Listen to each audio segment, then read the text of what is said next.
Are you stuck with a black screen and freeze glitch after waking your Linux Mint system from Suspend? You're not alone, and we're fixing it right now. First, ensure your system's foundation is solid by updating drivers and kernel. Open your Update Manager, check for and install the latest kernel version, then specifically update your graphics drivers. A simple restart lets your system integrate these changes, often resolving display issues by ensuring compatibility. If that first step doesn't clear the error, the problem often stems from how your system initiates graphics, which brings us to method 2, editing your GROP configuration. Open a terminal and modify your GROP config file to add the nomodayset parameter. This tells Linux to use basic graphics drivers at boot, preventing conflicts.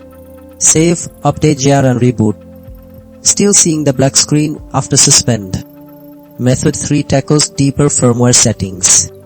Restart your PC and enter your BIOS or UEFI settings.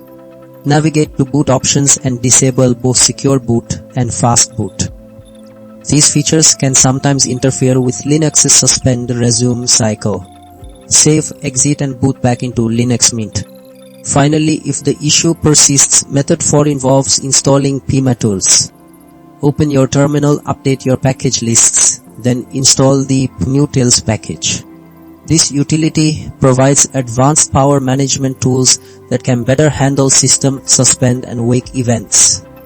Restart your system one last time and enjoy a perfectly responsive Linux Mint desktop. Say goodbye to that frustrating black screen